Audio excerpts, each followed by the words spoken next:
Assalamualaikum warahmatullahi wabarakatuh. Kami dari kelompok B akan mempresentasikan mengenai materi proses penyesuaian yang beranggotakan Feiza Aulia Mahibudin dengan NPM 218, Syalsyabila Sintia Rajmawati dengan NPM 220, Marsha Widya Rahmadani dengan NPM 227, Nadifa Aisyar Lami Rohma dengan NPM 247, Naira Mentari Utama dengan NPM 253.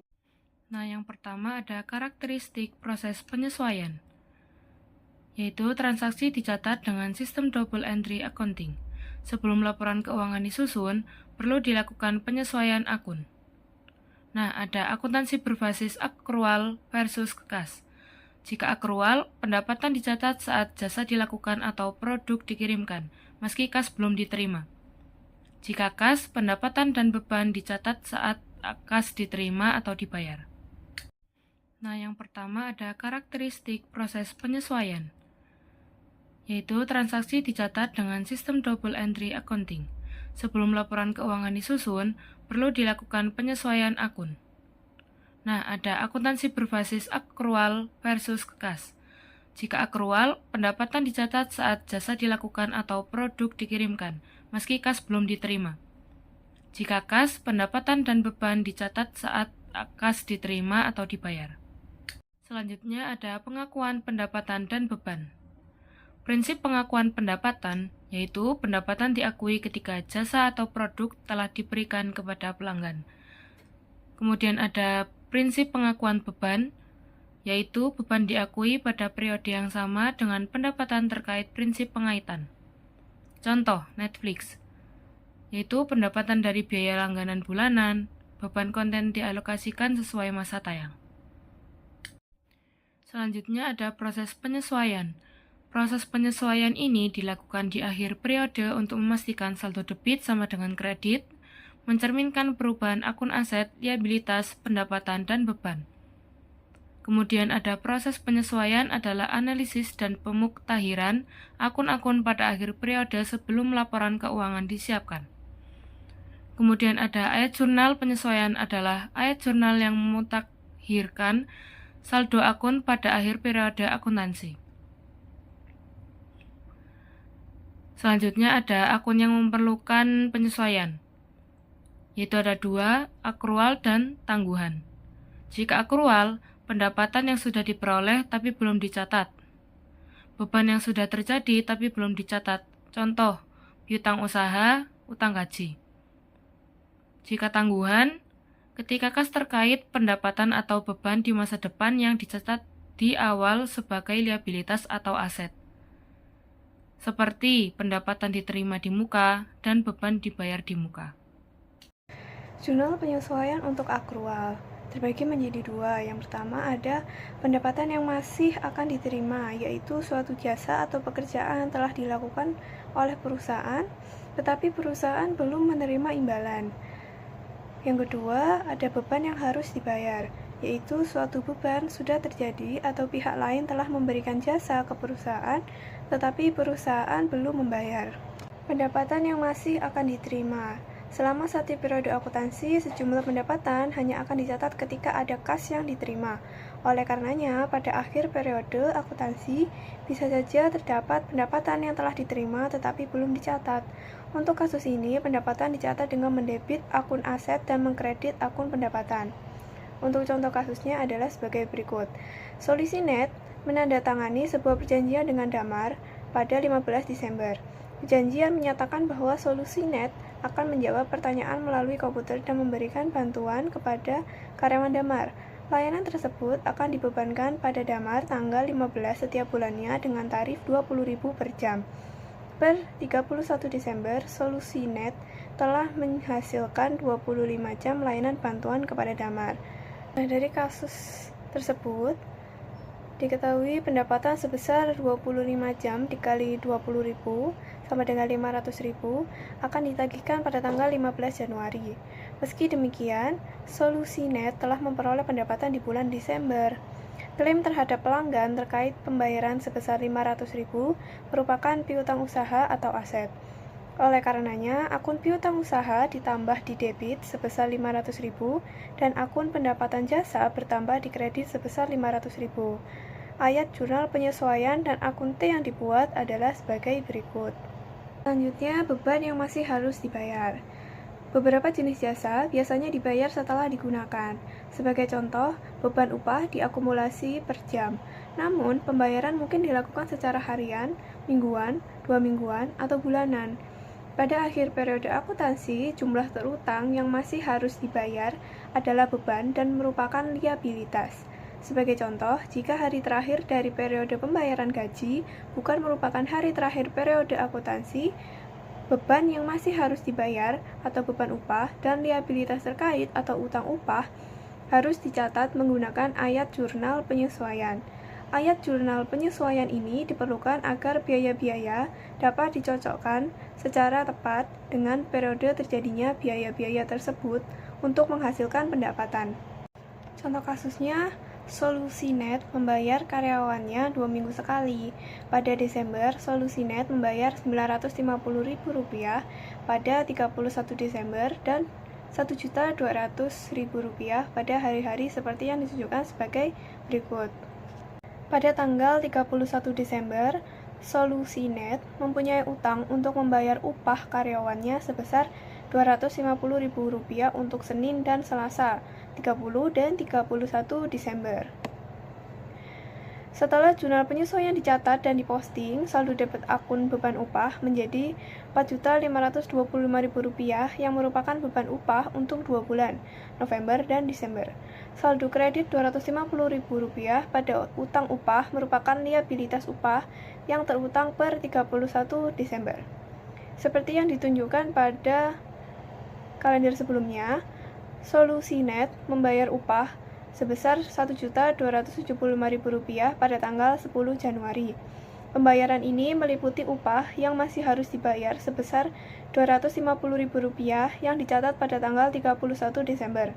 Dengan demikian, pada tanggal 10 Januari, akun utang upah menurun di debit sebesar Rp250.000 dan beban upah meningkat di debit sebesar Rp1.025.000 yang mana merupakan beban upah untuk 1 sampai 10 Januari.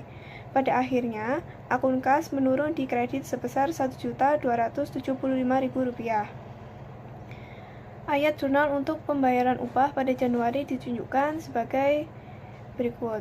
Selanjutnya, jurnal penyesuaian untuk tangguhan. Tangguhan sendiri adalah penyesuaian akuntansi ketika kas telah diterima atau dibayarkan terlebih dahulu, sedangkan pengakuan pendapatan atau beban ditunda hingga periode yang seharusnya. Artinya, kas bergerak lebih dulu, baik diterima maupun dibayarkan. Pendapatan atau beban belum boleh diakui pada saat kas bergerak.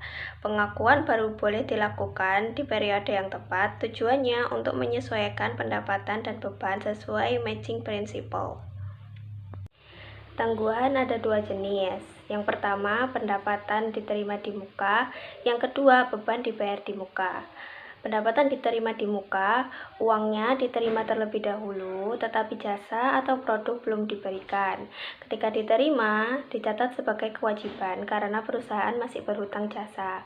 Seiring berjalannya waktu, kewajiban berkurang dan berubah menjadi pendapatan. Sedangkan beban dibayar di muka, uangnya dibayar di awal untuk memperoleh manfaat di periode mendatang. Ketika membayar, dicatat sebagai aset. Seiring berjalannya waktu, aset ini berubah menjadi beban. Contoh kasus dari pendapatan diterima di muka.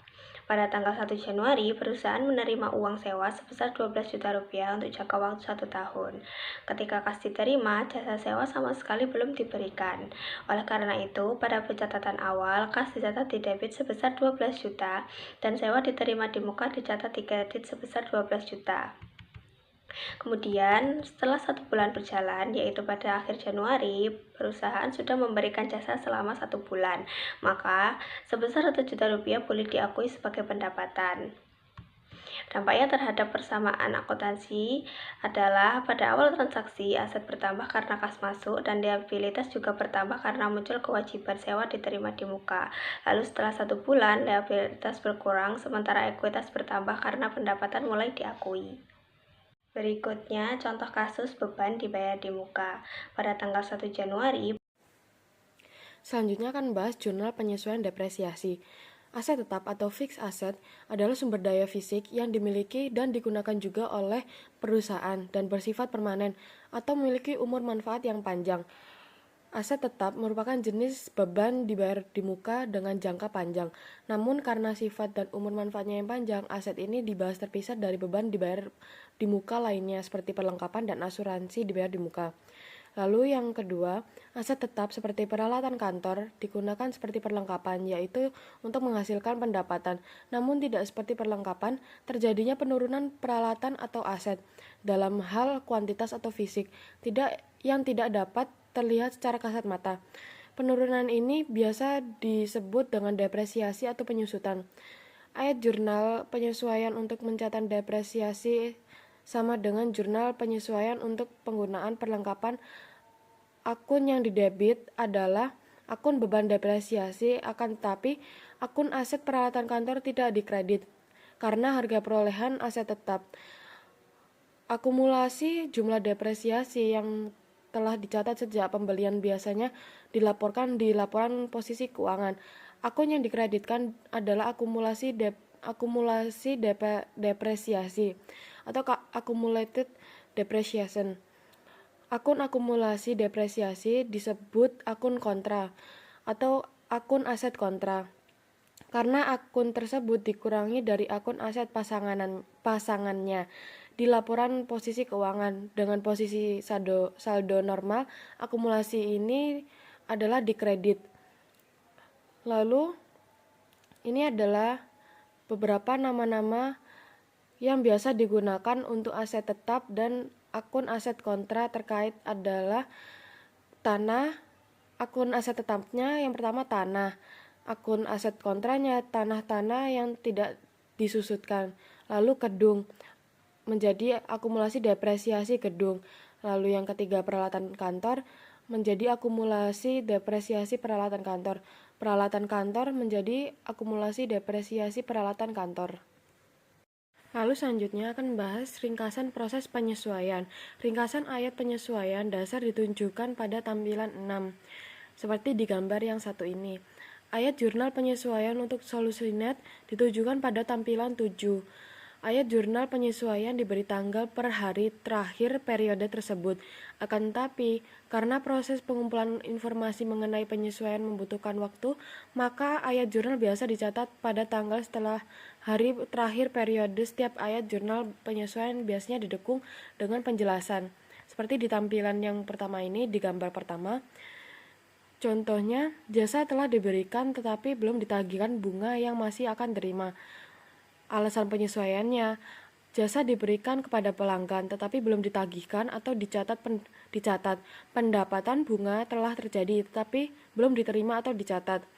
Ayat jurnal penyesuaiannya adalah beban masuk ke dalam debit dan pendapatannya masuk di kredit. Contoh dari SolusiNet, piutang usaha di debit sebanyak 500 dan pendapatan 500 dalam kredit. Dampak laporan keuangan jika jurnal penyesuaian diabaikan adalah yang pertama laporan laba rugi, pendapatan kurang saji, beban tidak terdampak, laba neto kurang saji. Lalu yang kedua di laporan posisi keuangan, aset kurang saji, liabilitas tidak terdampak, dan ekuitas pemilik kurang saji. Lalu di slide ini adalah tampilan 7 ayat jurnal dari yang tampilan 6. Tanggal 2013 Desember, keterangannya adalah piutang usaha masuk dalam debit dengan sebanyak 500.000 dan pendapatan jasa masuk ke dalam kredit sebanyak 500.000 yang memiliki notes pendapatan yang masih harus diterima 25 jam kali 20.000. Selanjutnya membahas neraca saldo disesuaikan. Setelah semua ayat jurnal diposting, neraca saldo disesuaikan atau adjusted trial balance disiapkan. Neraca saldo disesuaikan untuk memeriksa keseimbangan jumlah saldo di debit atau kredit sebelum menyusun laporan keuangan. Jika neraca saldo disesuaikan tidak imbang atau tidak balance, artinya telah terjadi kesalahan Akan tetapi, kesalahan dapat timbul meskipun neraca saldo disesuaikan telah balance. Sebagai contoh, jumlah neraca saldo disesuaikan akan sama jika ayat jurnal penyesuaiannya ditiadakan. Seperti di gambar berikut, kas masuk di debit dengan sebanyak 2.065.000, piutang usaha di debit 2.720.000, perlengkapan 760.000 di debit. Lalu dilanjutkan hingga masuk ke beban-beban, dan saat di total semuanya debit dan kredit harus balance. Kalau di sini sebanyak 43.400.000 dan di kreditnya juga sama, artinya itu balance.